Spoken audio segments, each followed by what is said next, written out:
जिहेतु नोंथाङा गिबि खेबनि थाखाय नैबे बिकेडब्लिउसिनि गाहाय मावखुलियाव दावगाफैनानै माबायदि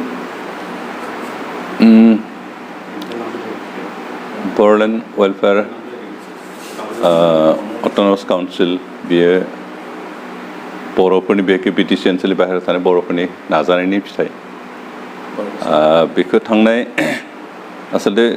दानिफ्राय 4-5 बोसोरसो सिगाङाव जानो गोनांमोनबाबो जायाखिसै खिन्थु थांनाय 2020 मायथाइनि 27 जानुवारि जि बिटिआर सुक्ति जाबाय बे सुक्तिजों लोगोसे बे बर'लेण्ड वेलफेयार अट'नमास काउन्सिल बे बेबस्थाखिनिबो खालामनाय जाबाय आरो दासिमहालागै गोरलै अबस्थायावनो दं बिनि अफिस बानायजेनदोंसो बाखि फांसनफोरखौ दासिमहालागै खालामनाय जायाखै कारण बेयाव भिलेजफोर आइडेन्टिफिकेसननि बाथ्रा थाबाय डिलिमिटेसननि खामानि थाबाय बेनिफ्राय मा गामिया हाबगोन बेफोर नटिफिकेसननि बाथ्रा थाबाय बे गासैबो खामानिफ्रा दासिमबो जाजोबाखै स्टार्ट खालामहांदों बेनिखायनो जों आसा खालामदों बे बर'लेण्ड वेलफेयार काउन्सिलखौ जों फुल फ्लेजेड एक्टिभिटिसखौ खामानि मावनो हायोबा अन्तत बिटिआर ओनसोलनि बाहेरायाव थानाय बर'फ्रा गोबां गावनि हारि गावनि राव गावनि हारिमुखौ फोथांना लाखिनो थाखाय जिखिनि बेबस्था नांगौ बे बेबस्थाखिनिखौ मोनगोन फैबाय थानाय समाव जिहेतु जों मिथिगौ धेमाजि जिल्लानि गोबां बर' गामिफ्रा दैज्लांनि समाव गोबां बर' गामिफ्रा दैजों लोमजाना थायो बे जेंनाखौ फैबाय थानाय समाव माबायदि सुस्रांनो आखायाव ओरैनो दै बानायाथ' प्रत्येक बोसोर जागोन बेखौ जों होबथानो हाया खिन्थु दैबानाजों जोंनि गामिफ्रा खहा जे दाजाथों बे बेबस्थाखौसो जों खालामनांगोन कारण दैबाना गैयि खालामनो हानाय ना दैबाना जाबाय थागोन माथ्र जों बेनिफ्राय जोंनि रायजो राजानि जि प्रपार्टि सम्पति बेफोरखौ बोरैहाय रैखा खालामनो हागोन बे बेबस्थाखिनिखौ सरकार हिसाबै मावनो हायो आरो दिनै बेखौ नाजालांबाय थागोन दिनै असम सरकार काउन्सिल सरकाराथ' खोब बिदि फान्ड थाया बेनिखायनो जों रायजो सरकारखौ नारसिननांगोन जाहाथे बे खैफोदनि समाव बिथांमोना बर'जों लोगोसे गुबुन गुबुन हारिफोरखौबो जायफ्राबो एफेक्टेड जायो गासैबो हारिनि रायजो राजाफोरखौ जाहाथे बासायना लाखिनो थाखाय बिथांमोननि प्रपार्टिफोरखौ रैखा खालामनो थाखाय जाहाथे बेबस्था लायो जों बेखौ खालामनो हायो आरो आं सासे बिधायक हिसाबै बेखौ एसेमब्लिनि माबायाव प्लेटफर्माव बेखौ उत्थापन खालामगोन धेमाजिल ना गुबुन गुबुन जायगाफ्राव बिदि दैबाना एफेक्टेड जानाय ओनसोलफोर दङ बेखौ जोंनि क'क्राझार आरो उदालगुरियाव जोंनिया बेबायदि बुसावनाय नङा फुरा खुरखानानै न' बां लानाय बायदि घटना जायो बेखौबो जों बासायनांगोन आरो बेनिखायनो गासै बाथ्राखौ नोजोर होनानै आसाम सरकार हिसाबै बेबस्था लानो थाखाय बासायनायनि बेखिनिखौ जों खावलायो जोबनायाव जिहेतु बिटिआर सुक्तिनि गेजेरजों गोबां बर' लाइमोनफोरखौ जिहेतु पारामिलिटारि एबा माखासे हादर संरैखाथि बिफानाव थिसननाय जादों दा फैबाय थानाय समाव बिटिआरनि बायहेरानि बर'फोरा बेसेबां सुबिदा मोनगोन थांनाय 2020 मायथाइनि 27 जानुवारिखालि जि बिटिआर सुक्ति जाबाय बे सुक्तिनि फिथाइ हिसाबै एनडिएफबिनि बारग' मावथिफोर बिथांमोननो रिहेबिलिटेसन होनायनि मोनसे माबा दंमोन दा बेखौ मावफुंगासिनो दं आरो बे फ्राय जोबनायनि लामायाव फैबाय बिनि अनगायैबो बे सुक्तिनिनो मोनसे पार्ट हिसाबै बर' लाइमोनफोरखौ बेयाव एनडिएफबिनि मावथियानो जा बा सिभिलियान मानसियानो जा बर' लाइमोनफोरनो आसाम पुलिस आरो पेरामिलिटारि फर्स बेखौ रिक्रुटमेन्ट खालामनायनि मोनसे बाथ्राबो दं आरो दा बेखौ मावफुंनो थाखाय जेरै भारत सरकारनि जोंनि ओनसोलाव थानाय जिफोर एसएसपि बिएसएफ सिआरपिएफ बेनिफ्राय सिआइएसएफ बेबायदि फर्सफ्रा रिक्रुटमेन्ट रेलि खालामगासिनो बर्थमान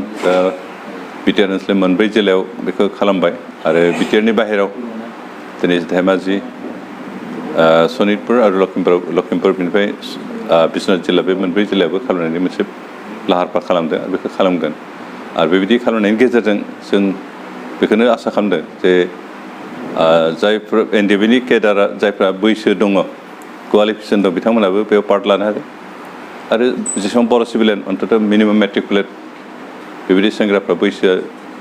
जिबायदि नांगौ मथे जितु क्वालिफिकेसन आरो बैसो बेफोर थायोब्ला बिथांमोना बेनि थाखाय नाजानो हागोन आरो जों आसा खालामदों जे गोबां बर' सेंग्रा सिख्लाफ्रा बेवहाय बाहागो लानानै अन्तत साकरियाव जइन खालामनो हागोन आरो बिनि गेजेरजोंनो गावनि ओनसोलफोरखौ रांखान्थियारि बिथिङाव गोख्रों खालामनो हागोन। दिनै गिबि खेबनि थाखाय बिटिआरनिफ्राय जिहेतु नोंथांमोना BKWCनि नैबे मावखुलियाव फैनानै गिबि खेब बेरायफैना माबायदि मोनदों? दिनै जोङो बिटिआरनिफ्राय मोनसे टिमजों नैबे धेमाजि ओनसोलनि जिखिनि दैबाना जानाय ओनसोल बेखौ जोङो नायगिदिंनो फैदों। जोङो फ्राय ओनसोलखौ नायनानै फैबाय। दा बेनि उनाव जोंहा गोदानै दाजानाय BKWCनि गाहाय मावखुलि बेवहाय जोङो हाबदों आरो हाबनानै बेनि जि गाहाय मावफुं सोद्रोमा मिनेस्वर बसुमतारी बिथांजों जोङो एसे सावरायलायदों। दे BKWCआबो गोदानै दाजानाय मोनसे काउन्सिल आरो बै हिसाबै बेवहाय गासै माने नन बिटिआर आरो कार्बि आंलंनि बाहेरनि जिखिनि माने बर' रायजो राजाखौ लानानै बे काउन्सिलखौ दानाय जादों आरो बेवहाय बे काउन्सिला जौगानांगोन आरो दासिमबो बे काउन्सिलनि जिखिनि खामानि मावनाय माने बेनि जिखिनि माने सरकारि जिखिनि एजेन्डाफोर बे एजेन्डाया माने आन्डार प्रसेसआव दोङो। थारैनो सम नुदों मा बे समनि गेजेरावनो बेनि जिखिनि जौगालु हाबाफारि बे जौगालु हाबाफारिया जागोन। जोङो बे टिमानो दिनै नै BKWCनि जि गाहाय मावखुलि बेवहाय जोङो मोनसे मोजां सावरायलायनाया जोंहा जादों। फैबाय थानाय समाव नैबे सानजारि नोगोराव गोबां दैबानाजों बर' गामिफ्रा गोबां लोमजाबाय थायो। जिहेतु बेनि सायाव मा जेंना सुस्रांनो? दिनै जोङो नायबाय आंजों लोगोसे जोंहा बिटिआरनि डिपुटि चिफ गबिन्द बसुमतारी, सासे EM रेवरेवा नार्जारि आरो सासे MCLA भिजिट गोरा नार्जारि जोङो फैदों। मैयानो फैदों, दिनै नायबाय आरो बेवहाय नुदों दे बे जि माने सियां दैमानि जि आफां दैमा बे लालि दैमा बे आसामाव फैनानै बियो लालि जाफैदों, धेमाजियाव फैनानै बे लालि जाफैदों आरो बे लालि दैमानि जिखिनि माने उसिफावनाय दै बे उसिफावनाय दैयानो जोंनि बे गेदेरथार मोनसे धेमाजि ओनसोल गेदेरथार मोनसे जनाय ओनसोलखौ बेयो माने दैबाना खालामो आरो बे लालि दैमानि जि उसिफावनायनिखौ होबथानायनि जि मोनसे राहा बे राहाखौ जोङो बुंदों मा जोंहा बेवहाय बिटिआर ओनसोलनिफ्राय जोंहा माखासे माने मन्त्रि MLAफोर दोङो, मन्त्रि दोङो आरो नैबे ओनसोलनिबो माखासे माने MLA बिथांमोनबो दोङो आरो दिनै जोंदो MSCनि EM बिथांमोनाबो जोंदों बेरायफादोंमोन।